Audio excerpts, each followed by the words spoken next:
The first time I realized my life was about to implode was when I walked into Liberty High's cafeteria and saw my fake boyfriend grinning at me like I had just agreed to marry him. It was the kind of grin that said he was enjoying this way more than he should. And that was impressive, considering the whole disaster started because of a stupid bet made by people with protein shakes for brains. I had no idea that 10 seconds later, everyone in school would start applauding. It began 2 weeks earlier, on an October afternoon coated with falling leaves and the thick scent of fall in Cedar Creek, Oregon. Eli Truong, a graphic design student with a tendency to avoid conflict by any means necessary, was minding my own business near the campus quad. I was sketching for class and trying to pretend the world around me didn't exist when a shadow fell over my notebook. I didn't even have to look to know who it was. There was only one guy whose cologne smelled like expensive cedarwood and sweat from a morning run. Only one guy whose build blocked out the sun like a linebacker but smiled like a boy who still believed in summer. Luca Mares, star of the track team, favorite son of the athletic department, 6'2", almost always smirking, and entirely too reckless for someone with that face. He also happened to sit behind me in Intro to American Literature, where his notebook was full of doodles because he barely paid attention. I'd never spoken more than 3 words to him. Unfortunately, today I was about to break my personal record. He leaned over, hands on his hips. "You're Eli, right?" I blinked. "Unless someone else stole my identity this morning, yes." He laughed. "Good. Because I need a favor. Most people start favors with hello." "Hello," he said, flashing a grin that should probably be illegal. "Now I need a favor." I exhaled through my nose, already regretting being alive. "What kind of favor?" He dropped onto the bench beside me like he had been invited. "I need someone to be my fake boyfriend." The leaf I had been holding fell out of my fingers. If someone had slapped me with a textbook titled How to Ruin Your GPA, I wouldn't have been more surprised. "You're joking," I said. "Nope. Why me? You look like someone no one would believe I paid." "That iswo, thank you. Romantic. I meant you look real. Authentic. You're not trying too hard." "I'm trying exactly 0%, Luca." "Exactly," he said with satisfaction, as though he had solved global warming. I shut my sketchbook. "Find someone else." "I can't." He leaned back on his elbows, eyes on the sky. "The guys on the team are convinced I chicken out of everything emotional. They say I couldn't even date someone for 2 weeks if my life depended on it. So I bet them I could." I stared. "You bet your emotional credibility on my existence?" "Well, not on you specifically." "Great. Now I feel special. But when I was walking across campus, you were the first person who didn't look like they'd scream if I talked to them." I opened my mouth to argue, but, "Okay, fair." "Come on," he said. 2 weeks. Just 2. I'll owe you a huge favor. Anything you want." "Anything?" "Within legal boundaries." I looked at him. Really looked. Luca Mares didn't do fake things. He lived loudly, ran fast, and burned bright. He was the type of guy who threw his whole heart into everything, except maybe actual feelings, which made this entire request almost tragic. But I also needed help. Specifically, a letter from Coach Harden to take an elective class that was otherwise full. I had been trying for weeks to get that approval, and Harden worshipped athletes like Luca like they walked on water. I found myself saying, 2 weeks, and then we're done. "Deal," Luca said instantly, offering his hand. "Partners." "Sure," I muttered, shaking it. "Fake ones." But Luca's fingers curled around mine for a second longer than they needed to, and that should have been my first warning that I was not nearly prepared for what was coming. The first day of the arrangement was a disaster. Luca insisted we debut publicly so no one would call the bet fake. I insisted we do it quietly so no one would notice. We ended up compromising in the worst way possible, showing up to the student center together in a weird half-walk half-collapse because Luca kept bumping into me like he didn't know how arms worked. Everyone stared. Someone dropped a frappuccino. A freshman whispered, "Did he lose a dare?" I tried to pull away, but Luca slung an arm over my shoulder like this was a rom-com montage. His hand was warm. Too warm. My brain short-circuited. "Smile," he murmured. close enough that his breath hit my ear. I look like I'm being kidnapped. Better than looking like you're being held hostage. That's literally the same thing. He laughed, guiding me toward a table. People tried not to stare, which somehow made it worse. So, he said loudly enough for the room to hear, "Babe, what do you want for lunch?" I nearly fell over. "Babe, do you prefer sweetheart?" "I prefer not being publicly executed." He looked genuinely confused before he whispered, "You have to relax. We're supposed to be together. Pretend. Being gay isn't something I pretend well in public." He blinked, then softened. "Hey, that's fair. Tell me what you're comfortable with." The sincerity threw me off more than anything. Luca, for all his chaos, wasn't cruel. He wasn't mocking me. He was trying. So I forced my shoulders down and inhaled slowly. "Okay, no public nicknames. No grabbing unless I initiate. No weird couples poses." "Got it." He nodded. "Rules help. I can work with rules." And he did. Remarkably well. Too well. By day 3, people started commenting on our chemistry, including our American Lit professor, who winked when Luca walked me to class. By day 5, Luca was picking me up after classes with a smoothie because I mentioned once that I liked mango. By day 7, I realized the worst possible thing. He wasn't faking half as hard as I was, and I was starting to forget where the lines were. One evening, after a late track practice, Luca asked me to meet him at the field. I arrived wearing a hoodie that wasn't mine. His hoodie.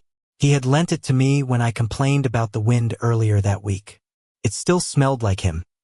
Cedarwood, citrus, and sweat from running the world's problems away. He was sitting on the bleachers, hair damp, muscles loose from a hard workout. The sky was streaked with orange, and the stadium lights were flickering on.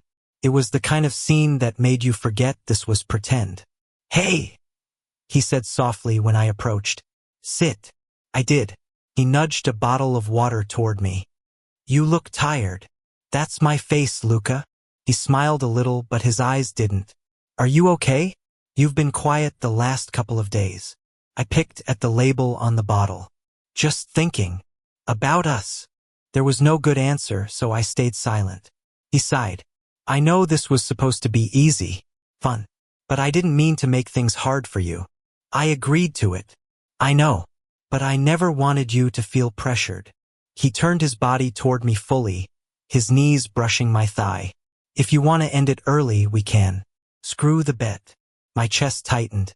It was stupid, emotional, irrational. But hearing him say he'd end it without hesitation, it stung more than it should have. "Do you want to end it?" I asked. "No," he said immediately. That one word hit harder than anything else he'd said in the last week. Oh, he echoed, amused. "That's your response? What am I supposed to say? Anything other than oh." I swallowed. "Why don't you want to end it?" He studied me, eyes dark in the fading light. "Because I like hanging out with you. You like hanging out with everyone. Not like this," he said quietly. "Not like I want to be around them even when I don't have to be." I felt something warm crawl up my neck. Dangerous. Hopeful. "This isn't real, Luca," I whispered. "It's 2 weeks." He shook his head. "Maybe for you. But for me, I don't know. I thought it was a game, but it doesn't feel like one anymore." My heart slammed against my ribs. I wanted to say something sharp, something that would protect me. But instead, what came out was a whisper. "Don't say things you don't mean. It makes this harder." "I've never been more honest in my life," he said. The stadium lights buzzed overhead. Cicadas hummed. My pulse roared in my ears. And then he leaned in slowly, like he was giving me time to run. Time to decide. Time to break. I didn't move. His forehead touched mine. That was it. No kiss. No dramatic music.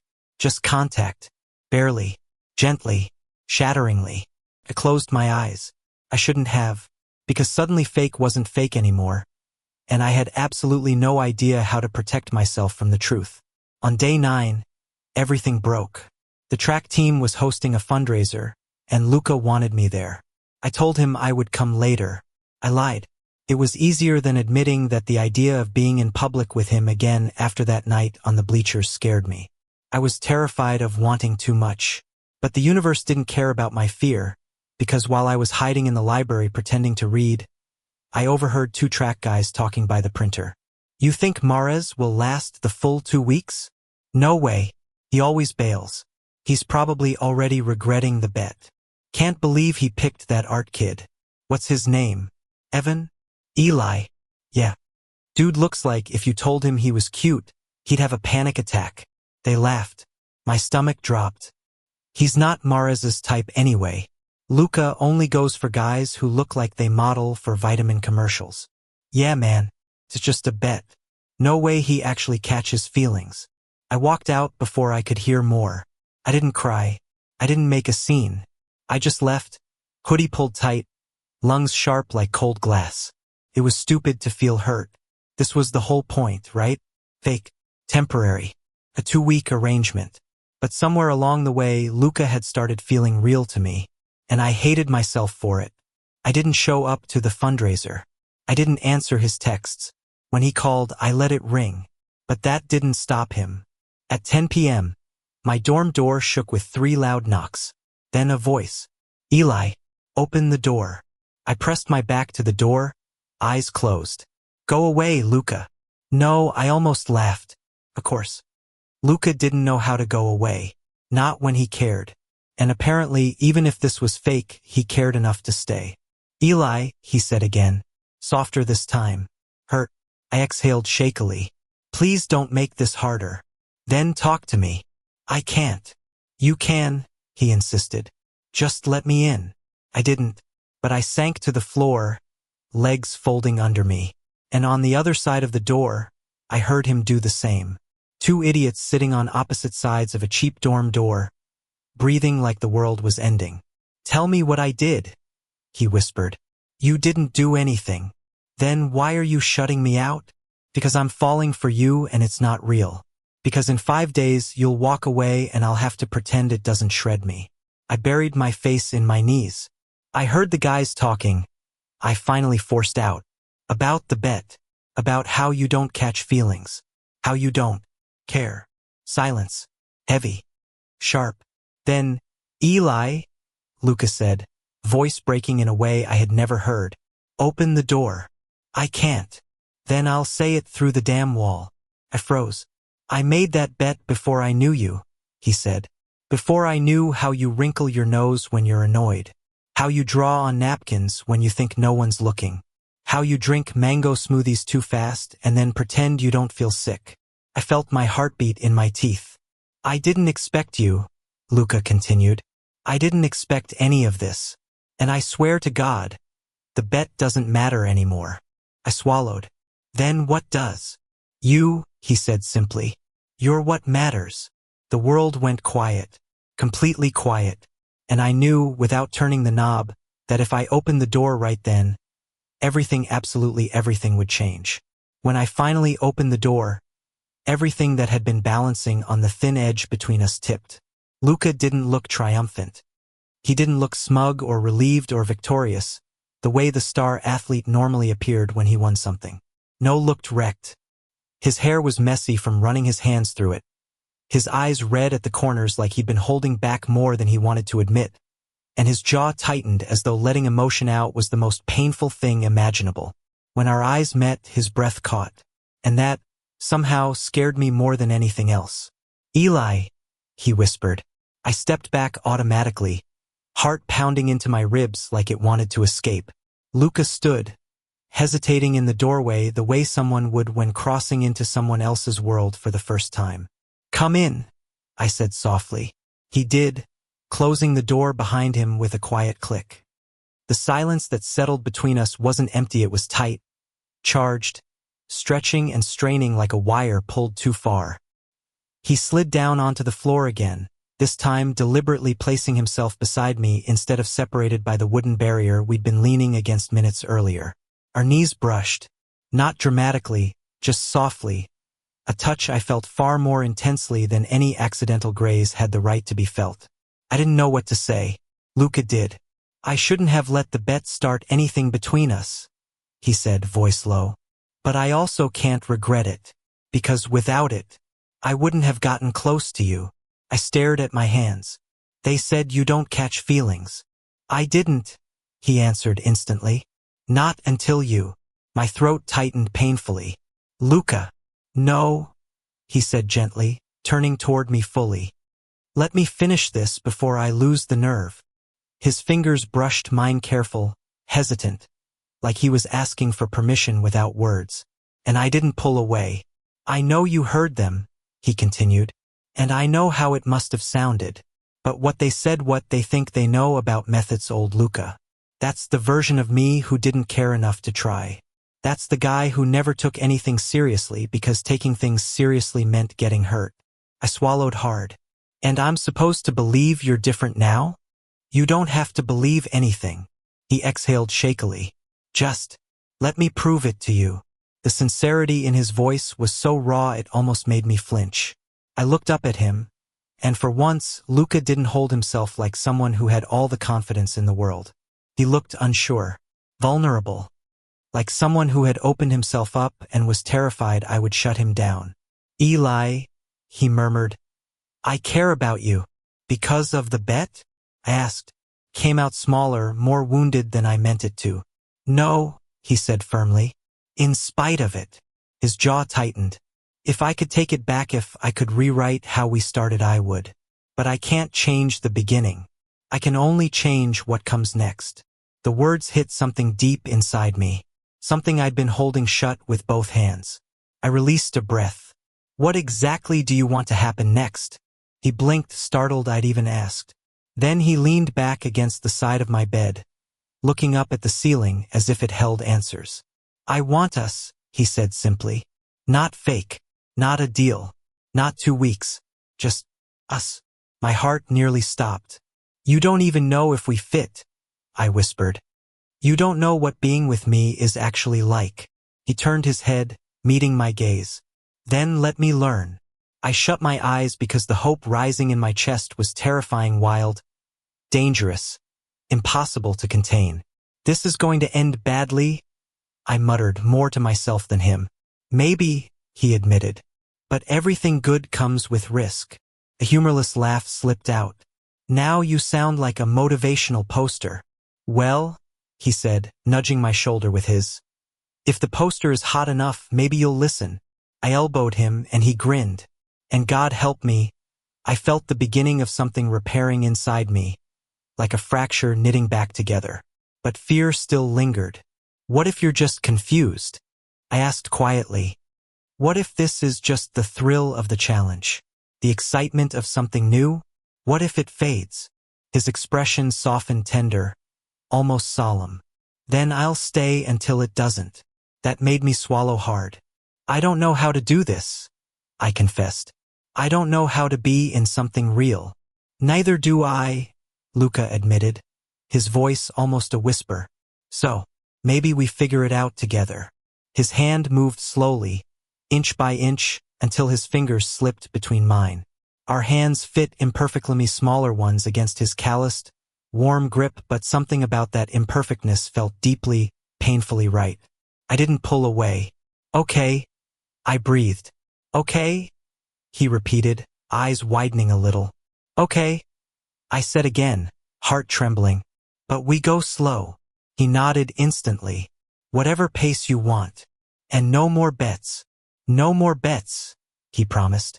I'm done betting. I'm choosing.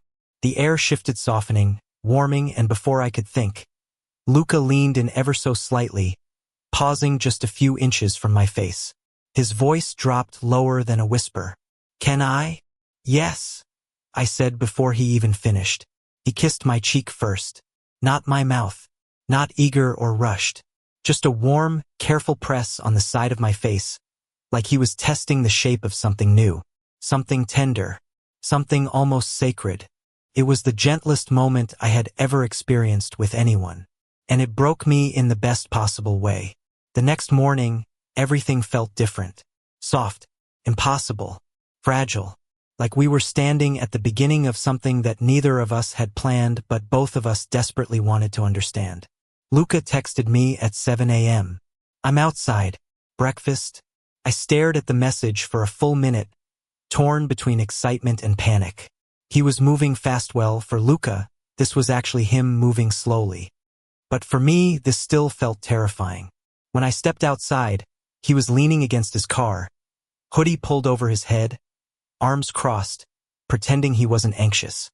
He looked up instantly when he heard my door shut. "Morning," he said, smiling softly. "Hey." He studied me for a moment, like he wasn't sure if he was allowed to touch me yet.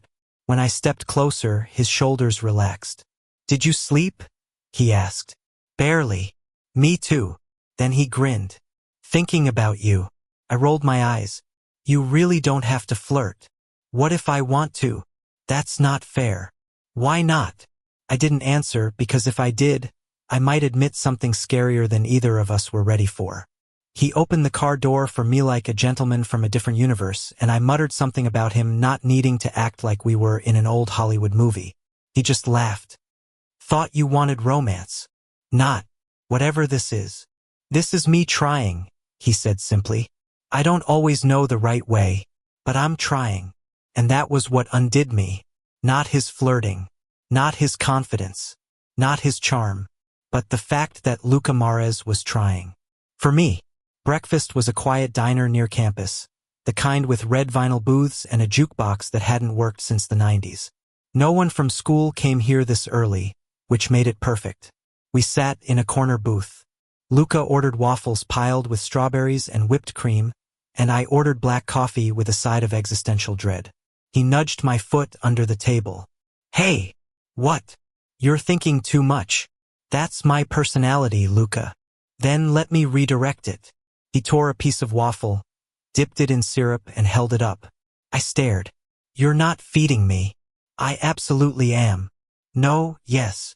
"No." He kept his hand there, eyebrows raised. "Eli, it's syrupy." "My arm is getting tired." I sighed dramatically and leaned forward, taking the bite if only to stop him from making a scene. He lit up like I had just accepted a marriage proposal. "Oh my God," I muttered, covering my face. "Please stop looking so proud." "That was intimate." "That was breakfast." "That was breakfast intimacy," he corrected, absolutely delighted. I was doomed, completely doomed, but not unhappy. For the first time in days, I felt something close to peace. 2 days passed, then 3, then 4, and the bet our original 2-week limit was dangerously close to ending. But neither of us talked about it. Not because we forgot, but because bringing it up felt like waking up from a dream. Luca kept doing small things he didn't even realize were intimate. Walking me to class even when it made him late. Texting me good night and good morning. Buying snacks he didn't even like because he knew I did. Sitting close, always close, as though his body naturally gravitated toward mine. Scared me, comforted me, confused the living hell out of me. On day 13, he walked me back to my dorm, hands in his pockets like he was holding himself back from reaching for mine. We stopped at the entrance. "Tomorrow's the last day," I said, voice barely audible. He didn't flinch. He didn't pretend not to know what I meant. He just nodded, jaw clenched. "Yeah, we should talk about it." "We will," he said. "Tomorrow." "Luca." "Tomorrow," he repeated, stepping closer. "Because if I say what I want tonight, you'll think it's because I'm scared of the deadline. And you're not." "I'm terrified," he confessed. "But not of losing the bet. Of losing you." My breath shook. "Luca." He reached out slowly, like he was approaching a wild animal he didn't want to scare. His fingers brushed my cheek. "Tomorrow," he murmured. "I'll tell you everything tomorrow." And he walked away before I could say a single word that might break us both. On the morning of day 14, I woke up feeling like my ribs were too tight for my heart. Whatever happened today would decide everything. I wasn't ready. I was too ready.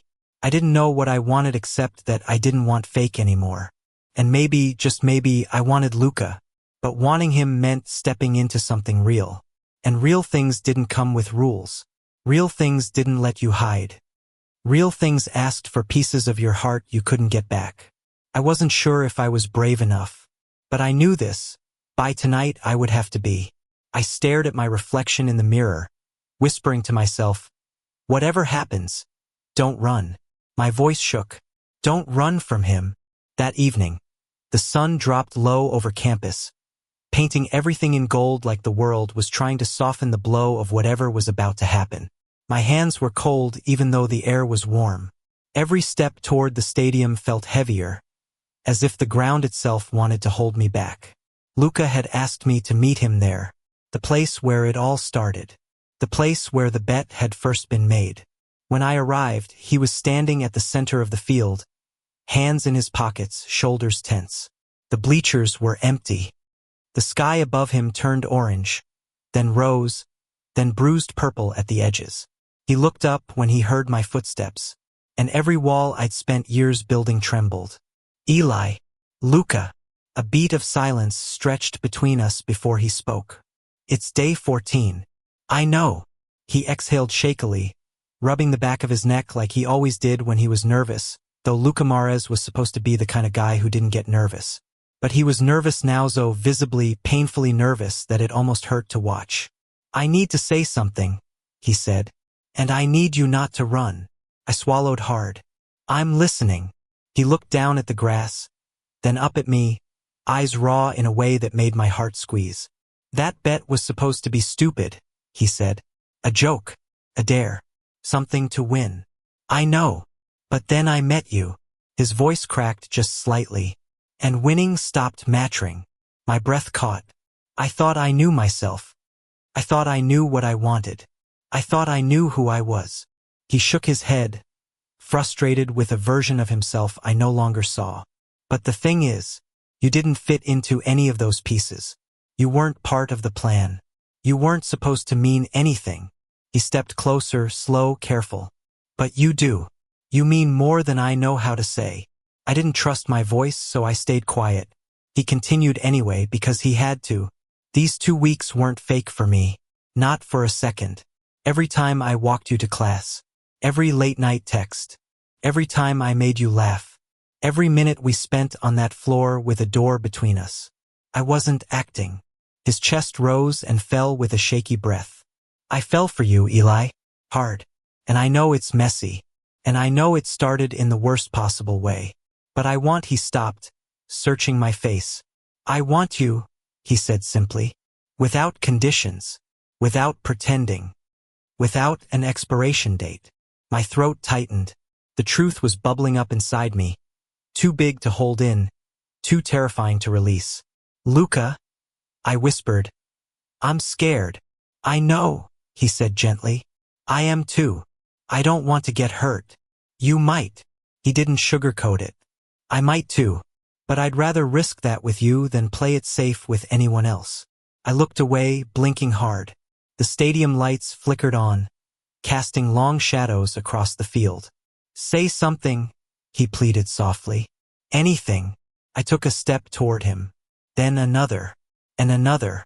Until I was close enough to feel the heat of his body, the tremble in his breath, the fear in his chest that matched mine beat for beat. I hated the bet, I whispered. I know. I hated that's how we started. Me too. But, I exhaled, the word shaky. I don't hate what came after. Something hopeful flickered in his eyes. I don't know how to do this, I said. I don't know how to be in something real. He reached up slowly, giving me every chance to pull away. I didn't. His fingers brushed my cheek. Then we'll learn, he murmured. Together. My heart broke open. And for the first time, I didn't try to put it back together. I let it spill forward. I want you too, I said quietly. Not fake. Not temporary. Not because of a bet. His breath hitched. But only if you promise me one thing. Anything. No more running, I whispered. From me. From yourself. From whatever this is. Luca shook his head, eyes bright with something dangerously close to relief. I'm done running. The words felt like a promise. Like an anchor. Like a beginning. He leaned in, slow enough to stop if I changed my mind. Sure enough to tell me he hoped I wouldn't. I didn't. Our lips met softly at first carefully, like the moment was something fragile enough to break if we weren't gentle. Then deeper, warmer, steadier. It wasn't fireworks. It wasn't explosive. It was grounding, safe, real. Everything fake between us dissolved the second he cupped my jaw with both hands and kissed me like he was naturally choosing me. When we finally broke apart, our foreheads rested together, breaths mingling in the cool night air. "Eli," he whispered, "I'm yours if you want me." I smiled, small and trembling. "I do." He laughed, a breathless, disbelieving sound, and pulled me into his arms. I melted into him without hesitation, because for the first time, it felt like home. The stadium was empty. The world was quiet. The lights hummed softly above us. And in the center of the field where everything had begun as a pointless bet, something new began. Not perfect, not easy, but real. Real enough to fight for. Real enough to stay for. Real enough to become something we would look back on years from now and say this was the moment everything changed. Luca held me tighter, like he never planned to let go again. "Do we tell people?" I asked against his chest. He kissed the top of my head. "Only if you want to. And if I don't?